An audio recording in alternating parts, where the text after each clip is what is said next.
Monsieur le Président, je vous salue tous mes chers collègues.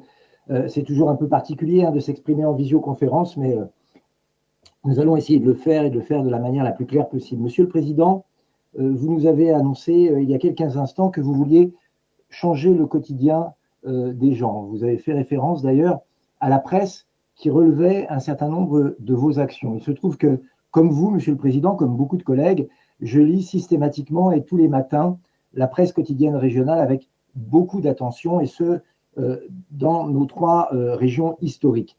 Et j'y découvre des choses que vous n'avez pas évoquées et que je vais partager avec vous. J'y découvre, par exemple, cet article, il y a quelques jours, dans l'Est éclair, décrivant le destin d'une mère de 4 enfants qui travaille et qui vit dans sa voiture faute de trouver un logement.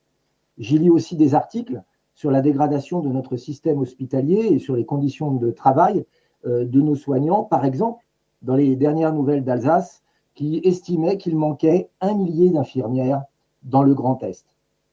Je lis aussi, comme vous, et cela m'attriste beaucoup, des articles sur les graves conséquences d'une immigration incontrôlée, comme à Reims, où un Algérien multirécidiviste en situation irrégulière a donné 10 coups de couteau à un passant croisé au hasard, dit-il, comme le relate le journal L'Union.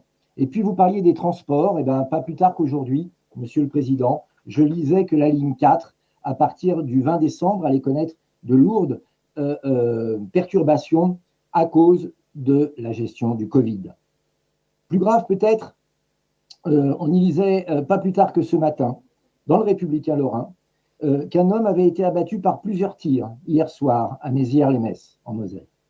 On y découvre aussi qu'un couvre-feu sera installé dans le Bas-Rhin pour les moins de 16 ans pour la nuit du réveillon, tant il est devenu, paraît-il, traditionnel que l'on y brûle les voitures. Vous voyez, la lecture assidue de la presse quotidienne régionale nous montre qu'il y a des besoins dans notre région. Bien sûr, la région n'est pas responsable de tout ça, Monsieur le Président, et je n'oserais pas vous mettre tout ça sur le dos. Ce sont des politiques gouvernementales, de vos amis d'ailleurs, je ne sais plus lesquels d'ailleurs, ceux de droite ou ceux de la Macronie, mais depuis des années, qui ont amené cela. Mais pour le coup, la région pourrait aider.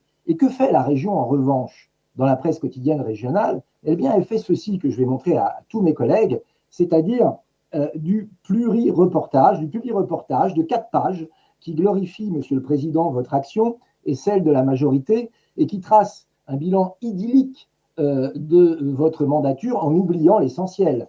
On y parle du réseau Fluo Grand Est sans parler de l'augmentation des billets de train.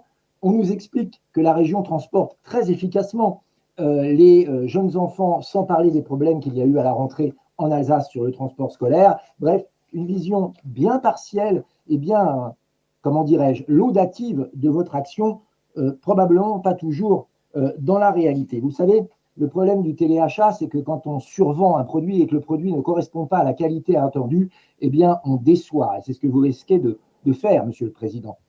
Cette multiplication exponentielle des opérations de communication, probablement payées avec nos impôts, avec l'argent public, pose question.